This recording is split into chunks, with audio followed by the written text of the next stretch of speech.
जय हिंद मित्रांनो, स्टडी जी के मराठी या यूट्यूब चॅनलमध्ये आपलं स्वागत आहे। पहिला प्रश्न पहा, महाराष्ट्र कारागृह विभागाचे ब्रीदवाक्य काय आहे? तर पहा, खालील काय ऑप्शन दिले आहे, व्हिडिओला पॉज करा आणि तुम्ही सोडून पहा। तर पहा, महाराष्ट्र कारागृह विभागाचे ब्रीदवाक्य काय आहे? त्याचं उत्तर आहे पहिला, सुधारणा व पुनर्वसन। काय आहे? सुधारणा आणि पुनर्वसन असे महाराष्ट्र कारागृह विभागाचे ब्रीदवाक्य आहे। पुढचा प्रश्न पहा, पुढचा प्रश्न आहे, मुंबईवरील दहशतवादी हल्ल्याची चौकशी करण्यासाठी कोणती समिती स्थापन करण्यात आली होती? तर पहा, मुंबईवरील दहशतवादी हल्ल्याची चौकशी करण्यासाठी कोणती समिती स्थापन करण्यात आली होती? खालील का ऑप्शन दिले आहे, तुम्ही सोडून पहा। तर पहा, याचं उत्तर आहे राम प्रधान समिती। कोणती समिती? राम प्रधान समिती। मुंबई दहशतवादी हल्ल्याची चौकशी करण्यासाठी राम प्रधान समिती स्थापन करण्यात आली होती। पुढचा प्रश्न पहा, पुढचा प्रश्न आहे,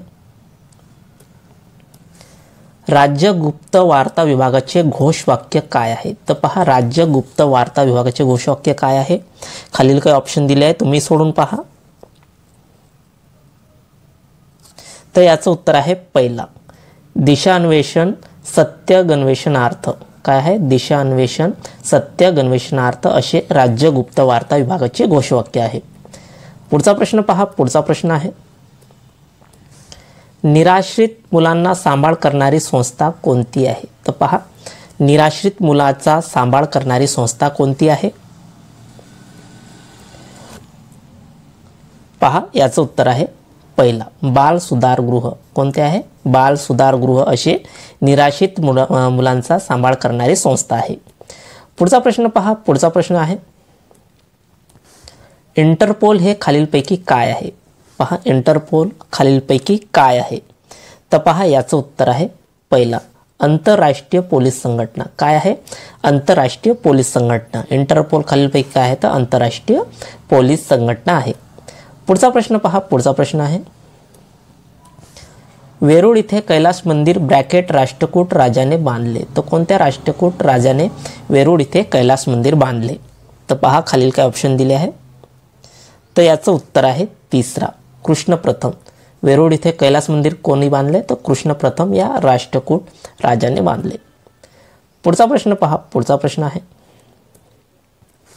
सातवाहन घराण्याचा संस्थापक कोणाला म्हटले जाते? तर पहा, सातवाहन घराण्याच्या संस्थापक कोणाला म्हटले जाते? तर पहा, याचं उत्तर आहे सिमुक। कोणाला म्हटले जाते? सातवाहन घराण्याचे संस्थापक सिमुक याला म्हटले जाते। पुढचा प्रश्न पहा, पुढचा प्रश्न आहे, गाथा सप्तशती हे काव्यसंग्रह कोणाचे आहे? तर पहा, गाथा सप्तशती हे काव्यसंग्रह कोणाचे आहे? तर याचं उत्तर आहे पहिला, राजा हाल। कोणाचे आहे? राजा हाल याचे हे काव्यसंग्रह आहे। पुढचा प्रश्न पहा, पुढचा प्रश्न आहे, राष्ट्रकूट घराण्याचे संस्थापक कोणाला म्हटले जाते? तर पहा, राष्ट्रकूट घराण्याचे संस्थापक कोणाला म्हटले जाते? तर पहा, याचं उत्तर आहे दंतीदुर्ग। कोणाला म्हटले जाते? दंतीदुर्ग याला राष्ट्रकूट घराण्याचे संस्थापक म्हटले जाते। पुढचा प्रश्न पहा, पुढचा प्रश्न आहे, रत्नमालिका व कविराज मार्ग या ग्रंथाची रचना कोणी केली? तर पहा, रत्नमालिका व कविराज मार्ग या ग्रंथाची रचना कोणी केली? तर अमोघ वर्ष। कोणी? अमोघ वर्ष यांनी रत्नमालिका व कविराज मार्ग या ग्रंथाची रचना केली। पुढचा प्रश्न पहा, पुढचा प्रश्न आहे,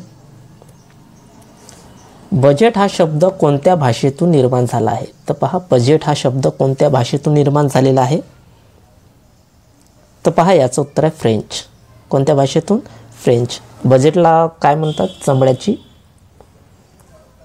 चमड्याची पिशवी या फ्रेंच भाषेतून निर्माण झालेला हा शब्द आहे। पुढचा प्रश्न पहा, पुढचा प्रश्न आहे, स्वतंत्रपूर्वीच्या काळामध्ये 7 एप्रिल 1860 कधी? 7 एप्रिल 1860 रोजी पहिला अर्थसंकल्प कोणी मांडला? तर पहा, स्वतंत्रपूर्वीच्या काळामध्ये विचारलेलं आहे, तर स्वतंत्रपूर्वीच्या काळामध्ये 7 एप्रिल 1860 रोजी पहिला अर्थसंकल्प कोणी मांडला? तर पहा, याचं उत्तर आहे पहिला, जेम्स विल्सन इकॉनॉमिक्समधला हा प्रश्न आहे. तर स्वतंत्रपूर्वीच्या काळामध्ये 7 एप्रिल 1860 रोजी पहिला अर्थसंकल्प कोणी मांडला? तर जेम्स विल्सन यांनी मांडला. पुढचा प्रश्न पहा. पुढचा प्रश्न आहे 19 जुलै 1969 दिवशी किंवा साली किती खाजगी बँकेचे राष्ट्रीयकरण करण्यात आले? तर पहा 19 जुलै 1969 या दिवशी किती खाजगी बँकेचे, किती विचारले आहे, किती खाजगी बँकेचे राष्ट्रीयकरण करण्यात आले? तर पहा याचं उत्तर आहे पहिला 14 बँकेचे. किती बँकेचे? 14 बँकेचे राष्ट्रीयकरण करण्यात आले. पुढचा प्रश्न पहा. पुढचा प्रश्न आहे भारतात नोटा छापण्याचा अधिकार सर्वप्रथम कोणत्या बँकेने देण्यात आला होता? तर पहा भारतामध्ये नोटा छापण्याचा अधिकार सर्वप्रथम विचारला आहे, तर सर्वप्रथम कोणत्या बँकेला देण्यात आला होता? तर पहा याचं उत्तर आहे बँक ऑफ बंगाल. कोणत्या बँकेला देण्यात आला होता? बँक ऑफ बंगाल या बँकेला भारतात नोटा छापण्याचा अधिकार देण्यात आला होता. पुढचा प्रश्न पहा. पुढचा प्रश्न आहे 1951 मध्ये RBI कोणाच्या अध्यक्षतेखाली अखिल भारतीय ग्रामीण पत पाहणी समितीची स्थापना केली? तर पहा 1951 मध्ये RBI कोणाच्या अध्यक्षतेखाली विचारलंय? कोणाच्या अध्यक्षतेखाली अखिल भारतीय ग्रामीण पत पाहणी समितीची स्थापना केली? तर पहा याचं उत्तर आहे AD गोरेवाला. कोणाच्या अध्यक्षतेखाली? AD गोरेवालाच्या अध्यक्षतेखाली अखिल भारतीय ग्रामीण पत पाहणी समितीची स्थापना केली. कोणाच्या अध्यक्षतेखाली? AD गोरेवाला. पुढचा प्रश्न पहा. पुढचा प्रश्न आहे खालीलपैकी राज्याचा महाधिवक्ताबद्दल कोणते विधान चुकीचे आहे? चुकीचे विधान विचारलेले आहे. खालील काय विधान दिले आहे? तर खालीलपैकी राज्याचा महाधिवक्ताबद्दल कोणते विधान चुकीचे आहे असे विचारले आहे. तर पहा पहिला आपण पाहूया कलम 165 मध्ये राज्याच्या महाधिवक्ता पदाची तरतूद करण्यात आली आहे. हे विधान बरोबर आहे. दुसरं पहा महाधिवक्ता राज्याचे सर्वोच्च कायदा अधिकारी असतो. हा सुद्धा विधान बरोबर आहे. राज्याच्या महाधिवक्त्याची नेमणूक राज्यपालामार्फत केली जाते. हे विधान सुद्धा बरोबर आहे. आता D पहा महाधिवक्ताचे राज्य कॅबिनेटचे सदस्य असतात. इथं असतात विचारले. हे विधान चुकीचे आहे. महाधिवक्ता हे राज्य कॅबिनेटचे सदस्य नसतात. तर आपले D विधान म्हणजे हे D विधान चुकीचे आहे. पुढचा प्रश्न पहा. पुढचा प्रश्न आहे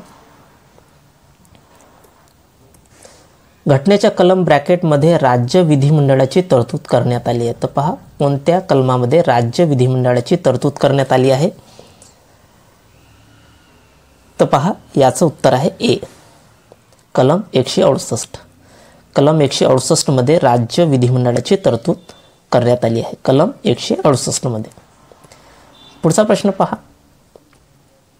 पुढचा प्रश्न आहे खालीलपैकी उच्च न्यायालयाच्या न्यायाधीशाची पदावतीबद्दल अयोग्य विधान ओळखा. अयोग्य विचारले आहे. तर खालीलपैकी उच्च न्यायालयाच्या न्यायाधीशाची पदावधीबद्दल अयोग्य विधान ओळखा. तर पहा पहिला पाहूया घटनेच्या न्यायाधीशाची पदावधी निश्चित केलेली नाही आहे. हे बरोबर आहे.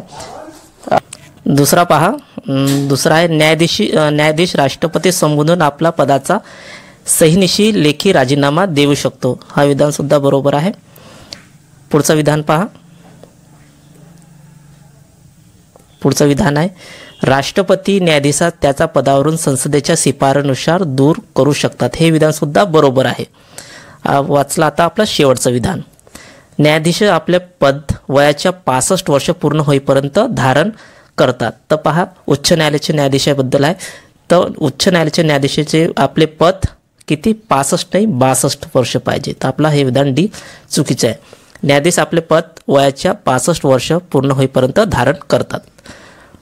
पुढचा पहा. पुढचं विधान पहा. गांडूळ, लिची, नेरीस हे प्राणी कोणत्या संघामध्ये मोडतात? तर पहा गांडूळ, लिची, नेरीस हे प्राणी कोणत्या संघामध्ये मोडतात? तर पहा खालील काय ऑप्शन दिले तुम्ही सोडून पहा. तर पहा याचं उत्तर ॲनेलिडा. गांडूळ, लिची, नेरीस हे प्राणी कोणत्या संघामध्ये मोडतात? तर ॲनेलिडा या संघामध्ये मोडतात. पुढचा प्रश्न पहा. पुढचा प्रश्न आहे बेंडूक, उंदीर, माणूस हे कोणत्या सममितीमध्ये येतात? पहा बेंडूक, उंदीर, माणूस हे कोणत्या सममितीमध्ये येतात? तर पहा याचं उत्तर आहे द्विपार्श्व सममिती. द्विपार्श्व सममितीमध्ये बेंडूक, उंदीर, माणूस हे प्राणी येतात. पुढचा प्रश्न पहा. पुढचा प्रश्न आहे वनस्पतींना द्विमान पद्धती कोणत्या वनस्पती शास्त्रज्ञांनी सुरू केले? तर पहा वनस्पतींना द्विमान पद्धती देण्याची सुरुवात कोणत्या वनस्पती शास्त्रज्ञांनी केली? तर पहा खालील का ऑप्शन दिले, तुम्ही सोडून पहा. तर पहा याचं उत्तर आहे कार्ल लिनियस. कोण? कार्ल लिनियस यांनी वनस्पतींना द्विमान पद्धती देण्याची सुरुवात केली आहे. कोणी? Carl Linnaeus. पुढचा प्रश्न पहा. पुढचा प्रश्न आहे रत्नागिरी ते कोल्हापूर कोणता राष्ट्रीय महामार्ग क्रमांक जातो? तर पहा रत्नागिरी ते कोल्हापूर कोणता राष्ट्रीय महामार्ग क्रमांक जातो? तर पहा याचं उत्तर आहे पहिला 204. रत्नागिरी ते कोल्हापूर कोणता राष्ट्रीय महामार्ग क्रमांक जातो? तर 204 राष्ट्रीय महामार्ग क्रमांक जातो.